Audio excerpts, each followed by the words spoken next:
നെഹമ്യാവ് അധ്യായം 10. മുദ്രയിട്ടവർ ആരെല്ലാം എന്നാൽ, ഹഹല്യാവിൻ്റെ മകനായ ദേശാധിപതി നെഹമ്യാവ്, സിദക്കിയാവ്, സെരായാവ്, അസര്യാവ്, ഇരമ്യാവ്, പശ്ഹൂർ, അമര്യാവ്, മൽക്കിയാവ്, Hattush, ഷെബന്യാവ്, മല്ലൂക്ക്, ഹാരീം, Meremoth, ഓബദ്യാവ്, Daniel, ഗിന്നഥോൻ, Baruch, മെഷുല്ലാം, അബിയാവ്, മീയാമീൻ, Maaseiah, Bilgai, ശെമയ്യാവ് ഇവർ പുരോഹിതന്മാർ.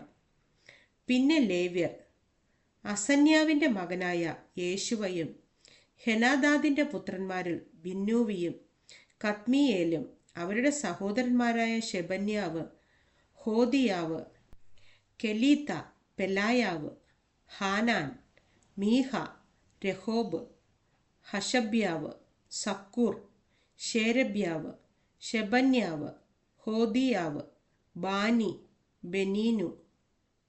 ജനത്തിൻ്റെ തലവന്മാർ പരോശ്, പഹത്ത് മോവാബ്, ഏലാം, സഥു, Bani, ബുന്നി, അസ്ഗാദ്, ബേബായി, അദോനിയാവ്, ബിഗ്വായി, ആദീൻ, ആദേർ, ഹിസ്കിയാവ്, Azure, ഹോദിയാവ്, ഹാഷൂം, ബേസായി, Harif, അനാഥോത്ത്, നേബായി, മഗ്പിയാഷ്, മെഷുല്ലാം, Hezir, മെഷേസബേയർ, Zadok, യദുവ, പെലത്യാവ്, ഹനാൻ, അനായാവ്, ഹോശേയ, ഹനന്യാവ്, ഹഷൂബ്, ഹല്ലോഹേഷ്, പിൽഹ, ഷോബേക്ക്, രഹൂം, ഹഷബ്ന, മയസേയാവ്, അഹിയാവ്, ഹനാൻ, ആനാൻ, മല്ലൂക്ക്, ഹാരീം, ബയന എന്നിവർ തന്നെ. ശേഷം ജനത്തിൽ പുരോഹിതന്മാരും ലേവ്യരും വാതിൽ കാവൽക്കാരും സംഗീതക്കാരും ദൈവാലയദാസന്മാരും ദേശത്തെ ജാതികളോട് വേർപെട്ടു. ദൈവത്തിൻ്റെ ന്യായപ്രമാണത്തിങ്കലേക്ക് തിരിഞ്ഞു വന്നവരൊക്കെയും അവരുടെ ഭാര്യമാരും പുത്രന്മാരും പുത്രിമാരുമായി പരിജ്ഞാനവും തിരിച്ചറിവുമുള്ള ഏവരും ശ്രേഷ്ഠന്മാരായ തങ്ങളുടെ സഹോദരന്മാരോട് ചേർന്ന് ദൈവത്തിൻ്റെ ദാസനായ മോശെ മുഖാന്തരം നൽകപ്പെട്ട ദൈവത്തിൻ്റെ ന്യായപ്രമാണം അനുസരിച്ച് നടക്കുമെന്നും ഞങ്ങളുടെ കർത്താവായ യഹോവയുടെ സകല കൽപ്പനകളും വിധികളും ചട്ടങ്ങളും പ്രമാണിച്ച് ആചരിക്കുമെന്നും ഞങ്ങളുടെ പുത്രിമാരെ ദേശത്തെ ജാതികൾക്ക് കൊടുക്കുകയോ ഞങ്ങളുടെ പുത്രന്മാർക്ക് അവരുടെ പുത്രിമാരെ എടുക്കുകയോ ചെയ്യുകയില്ലെന്നും ദേശത്തെ ജാതികൾ ശബ്ബത്ത് നാളിൽ ചരക്കോ യാതൊരു ഭക്ഷണ സാധനമോ വിൽപ്പാൻ കൊണ്ടുവന്നാൽ ഞങ്ങളത് ശബ്ബത്ത് നാളിലും വിശുദ്ധ ദിവസത്തിലും അവരോട് മേടിക്കയില്ല എന്നും 7-ാം ആണ്ടിനെ വിമോചന സംവത്സരമായും എല്ലാ കടവും ഇളച്ചു കൊടുക്കുന്നതായും പ്രമാണിക്കുമെന്നും ശപഥവും സത്യവും ചെയ്തു. ഞങ്ങളുടെ ദൈവത്തിൻ്റെ ആലയത്തിലെ ശുശ്രൂഷയ്ക്ക് വേണ്ടി കാഴ്ചയപ്പത്തിനും നിരന്തര ഭോജനയാഗത്തിനും ശബ്ബത്തുകളിലെയും അമാവാസികളിലെയും നിരന്തര ഹോമയാഗത്തിനും ഉത്സവങ്ങൾക്കും വിശുദ്ധ സാധനങ്ങൾക്കും ഇസ്രായേലിനു വേണ്ടി പ്രായശ്ചിത്തമായി അർപ്പിക്കേണ്ടുന്ന പാപയാഗങ്ങൾക്കും ഞങ്ങളുടെ ദൈവത്തിൻ്റെ ആലയത്തിലെ എല്ലാ വേലയ്ക്കും വേണ്ടി ആണ്ടുതോറും ഷേക്കലിൽ 1/3 കൊടുക്കാമെന്നും ഞങ്ങൾ ഒരു ചട്ടം നിയമിച്ചു.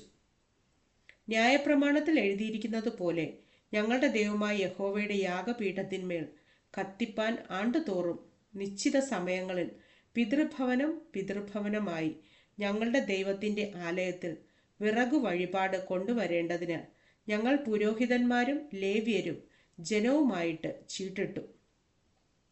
ആണ്ടുതോറും യഹോവയുടെ ആലയത്തിലേക്ക് ഞങ്ങളുടെ നിലത്തിലെ ആദ്യ വിളവും സകലവിധ വൃക്ഷങ്ങളുടെയും സർവഫലങ്ങളിലും ആദ്യ ഫലങ്ങളും കൊണ്ടു ചെല്ലേണ്ടതിനും ന്യായപ്രമാണത്തിൽ എഴുതിയിരിക്കുന്നത് പോലെ ഞങ്ങളുടെ പുത്രന്മാരിലും മൃഗങ്ങളിലുമുള്ള കടിഞ്ഞൂലുകളെയും ഞങ്ങളുടെ ആടുമാടുകളിലുള്ള കടിഞ്ഞൂലുകളെയും ഞങ്ങളുടെ ദൈവത്തിൻ്റെ ആലയത്തിൽ ശുശ്രൂഷ ചെയ്യുന്ന പുരോഹിതന്മാരുടെ അടുക്കൽ ഞങ്ങളുടെ ദൈവത്തിൻ്റെ ആലയത്തിലേക്ക് കൊണ്ടു ചെല്ലേണ്ടതിനും ഞങ്ങളുടെ തരിമാവിൻ്റെയും ഉദർച്ചാർപ്പണങ്ങളുടെയും സകലവിധ വൃക്ഷങ്ങളുടെ അനുഭവമായ വീഞ്ഞിൻ്റെയും എണ്ണയുടെയും ആദ്യ ഫലം ഞങ്ങളുടെ ദൈവത്തിൻ്റെ ആലയത്തിലെ അറകളിൽ പുരോഹിതന്മാരുടെ അടുക്കലും ഞങ്ങളുടെ കൃഷിയുടെ ദശാംശം ലേവ്യരുടെ അടുക്കലും കൊണ്ടു ചെല്ലേണ്ടതിനും തന്നെ.